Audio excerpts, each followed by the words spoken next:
are on the Crawfish, somewhere in the middle of nowhere, but that's okay. This is a good fishing spot. Kind of deep over there on the other side of the channel. That's where we're gonna throw. We bought a lot of worms, so we're gonna try to get carp, gato fish, or pike. I have bought a spoon for pike.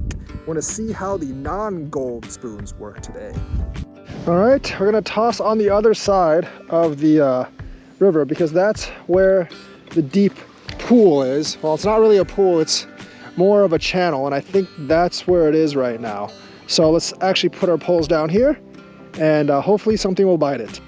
So this is not the deepest part of the Crawfish. I actually don't know where the deep holes in the Crawfish actually are. They're not at the Beaver Dam confluence, because that place is really shallow. They're not at the, I don't think they're at Danville, because Danville is pretty shallow as well. So I'm hoping that not all the fish basically left for the deepest part of the river, which is probably under private land, unfortunately.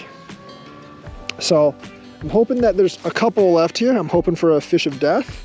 I'm hoping that there's at least a carp or catfish left here as well that will actually bite my worm. I'm only able to stay a little bit after dark today because of commitments. Tomorrow is raining, and that will be the last decent weather day of the season probably. So very, very short on time. I finally got one. I got one, folks. It's a small one, but I got it. It's a northern. It's a small one though, but it's a northern. I went under the plants. It's kind of hard to bring up when it's under the plants. Kind of got itself, oh, there we go. Northern pike. I knew there was one here. I got one. Actually, you know what, I gotta throw this one out. Northern pikefish. Northern pikefish. All right, hopefully there's more than just this here. This is just a small one. All right, guys, I'm gonna let this guy go. See the fish, and it swims off. All right, let's see if there's any more pikeys here of the bigger type. Right now, there doesn't seem to be any. I haven't gotten any carp either, or catfish, or whatever the worms pick up. But let's see what we can get. Any fish would actually be good now, because we haven't gotten too many fish except for that small pike. So I'm hoping there's a bigger one out there. And there should be, there's a lot of water here. Pole's definitely bending, and I'm pretty sure it's a carpio. I threw it kind of like in the shallow water because I saw carps jumping there, and it might be the same one I saw jumping that's actually fighting me right now. It's definitely a common. No question about, well, it could be a catfish, I guess, but I don't think so. Pretty sure it's a common carp. It'd be nice if it was a flathead guthelfish. But by the way it's swimming, I'm almost sure it's a common carp. And I saw a carp over there, so that's why I threw it over there, so yeah. Oh look, there's so many minnows over there. There's so many freaking minnows over there.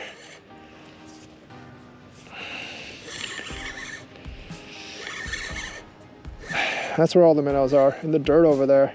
Probably could be where all the other fish are too. That's definitely a carp. That looks like a carp too. But it's okay if it's a carp. Carps fight pretty hard, and it's interesting they're fun to catch. I'd rather it be like a giant catfish, but you know, can't have whatever we want. Cannot have whatever we want these days, so we'll go with the common. We will go with the common carp. There we go. It's a nice carpio. All right, probably like 3, 5, 6, 7 pounds maybe. Common carp. Common carp. Common carp.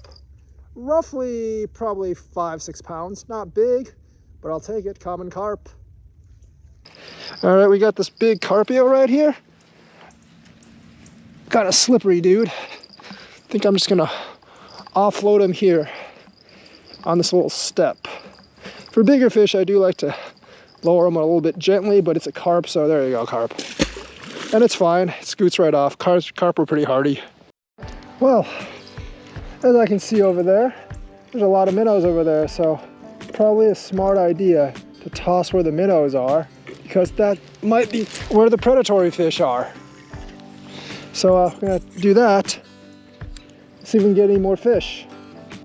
With that being said, if there's bait fish over there, which there definitely is, I should probably toss my spoon over there too, just to see. It's really shallow over there though, so that's what I'm kind of concerned about. It's very, very shallow here. And I don't know, like, there's that many big fish over there. You can see when I'm pulling back, there's so many minnows in this gouge thing. I would guess there would be like a bass in there, but that hasn't really been the case. There has been 0 basses around here. Probably because the water's too cold. I haven't seen a pike in this area either, which I think they would be in this area, just based on the fact that there's so much prey items here. I think I got something here. That's a fish. All right. Night fish. Is that a gato? Is that a gato fish? Nope, it's a small, whatever the heck that is. Oh, it's a sucker. The sucker got away. I got several more sucker bites, but I didn't really bother changing the hooks. I wasn't interested in catching small suckers. I wanted some bigger fish, and the carp stopped biting. I know this usually I wouldn't even make an episode like this or a video like this because like there's not enough good fish in there, but weather's turning cold, water's turning cold, and content is at a premium when it comes to bank fishing. So, you know, like, gonna get like smaller videos like this throughout the winter. Hopefully every once in a while I will catch something big. Promise you, like, some big flatheads at Lake Columbia later, but they're gonna be a little bit few and far between because winter bank fishing in Wisconsin is hard, and a lot of the deep holes are actually around private land. So hope you enjoyed this episode. Like and subscribe, hit that bell notifications button. Feel free to ask me any questions about winter spots, and I will see you guys later.